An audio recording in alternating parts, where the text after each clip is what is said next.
ಕಳೆದ ಕೆಲವು ದಿನಗಳಿಂದ ತಿರುಮಲದಲ್ಲಿ ಸುರಿತಾ ಇರುವಂತಹ ಮಳೆಯಿಂದಾಗಿ ಜಲಾಶಯಗಳು ಭರ್ತಿಯಾಗ್ತಿವೆ. ಗೋಗರ್ಭಂ ಅಣೆಕಟ್ಟಿನಲ್ಲಿ ನೀರು ಸಂಗ್ರಹಣೆ ಪೂರ್ಣ ಸಾಮರ್ಥ್ಯಕ್ಕೆ ತಲುಪಿದ್ರಿಂದ ಟಿಟಿಡಿ ವಿಶೇಷ ಪೂಜೆಗಳನ್ನು ಸಲ್ಲಿಸಿದೆ. ಈ ಕಾರ್ಯಕ್ರಮದಲ್ಲಿ ಟಿಟಿಡಿ ಅಧ್ಯಕ್ಷರಾಗಿರುವಂತಹ BR ನಾಯ್ಡು ಹಾಗೆ ಹೆಚ್ಚುವರಿ ಇಒ ಶ್ರೀ CH ವೆಂಕಯ್ಯ ಚೌಧರಿ ಭಾಗವಹಿಸಿ ಪೂಜೆ ಸಲ್ಲಿಸಿ ಜಲ ಆರತಿ ಸಲ್ಲಿಸಿದರು. ಈ ಕಾರ್ಯಕ್ರಮದಲ್ಲಿ ಟಿಟಿಡಿ ಆಡಳಿತ ಮಂಡಳಿಯ ಸದಸ್ಯರಾದ ಶ್ರೀ ಶಾಂತಾರಾಮ್, ಉಪ ಇಒ ಶ್ರೀ ಲೋಕನಾಥಂ, ಜಲಮಂಡಳಿ ಇಇ ಶ್ರೀ ಸುಧಾಕರ್ ಹಾಗೆ ವಿಜಿಒ ಶ್ರೀ ಸುರೇಂದ್ರ ಮತ್ತು ಇತರ ಅಧಿಕಾರಿಗಳು ಭಾಗಿಯಾಗಿದ್ದರು.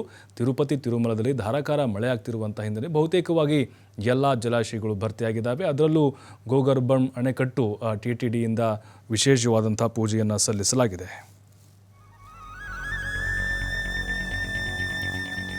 ನೋಡಿ, ಈಗ ಗೋಗರ್ಭಂ ಅಣೆಕಟ್ಟು 2894 ಅಡಿಯಷ್ಟು ಸಾಮರ್ಥ್ಯವನ್ನು ಹೊಂದಿದೆ.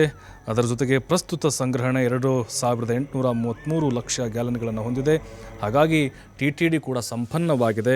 ಯಾಕಂತ ಹೇಳಿದ್ರೆ BR ನಾಯ್ಡು ಅಧ್ಯಕ್ಷರಾದ ಮೇಲೆ ಸಾಕಷ್ಟು ರೀತಿಯಾದಂತಹ ಬದಲಾವಣೆಗಳು ದೇವಸ್ಥಾನದಲ್ಲಿ ಆಗ್ತಾ ಇದ್ದಾವೆ.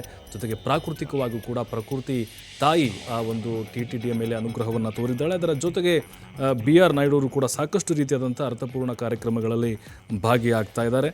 ಹಾಗಾಗಿ ಅಣೆಕಟ್ಟು ನೀರು ಸಂಗ್ರಹಣೆ ಪೂರ್ಣ ಸಾಮರ್ಥ್ಯವನ್ನು ತಲುಪಿದ್ರಿಂದಾಗಿ ವಿಶೇಷವಾದಂಥ ಪೂಜೆಗಳನ್ನು ಹಮ್ಮಿಕೊಂಡಿದ್ದರು BR ನಾಯ್ಡು ಅವರು. ಹಾಗಾಗಿ ಟಿಟಿಡಿಯ ಆಡಳಿತ ಮಂಡಳಿಯ ಸದಸ್ಯರು ಕೂಡ ಸಂದರ್ಭದಲ್ಲಿ ಹಾಜರಿದ್ದರು, ಅಧಿಕಾರಿಗಳು ಕೂಡ ಹಾಜರಿದ್ದರು. ಯಾಕಂದರೆ ಬಹಳ ದಿನಗಳಿಂದ ಆ ಭಾಗದಲ್ಲಿ ಮಳೆ ಆದರೂ ಕೂಡ ಈ ಅಣೆಕಟ್ಟು ಸಾಮರ್ಥ್ಯ ಭರ್ತಿಯಾಗಿರಲಿಲ್ಲ. ಬಟ್ ಈಗ ಭರ್ತಿಯಾಗಿರೋದ್ರಿಂದಾಗಿ ಸುತ್ತಮುತ್ತಲಿನ ರೈತರಿಗೂ ಕೂಡ ಅನುಕೂಲ ಆಗುತ್ತೆ, ಅದರ ಜೊತೆಗೆ ದೇವಸ್ಥಾನಕ್ಕೂ ಕೂಡ ಅನುಕೂಲ ಆಗುತ್ತೆ ಅನ್ನುವಂಥ ಒಂದು ಆಶಯದೊಂದಿಗೆ ಸಾಕಷ್ಟು ರೀತಿಯ ಅಭಿವೃದ್ಧಿ ಕೆಲಸಗಳನ್ನು BR ನಾಯ್ಡು ಅವರು ಮಾಡೋದಕ್ಕೆ ಮುಂದಾಗಿದ್ದಾರೆ.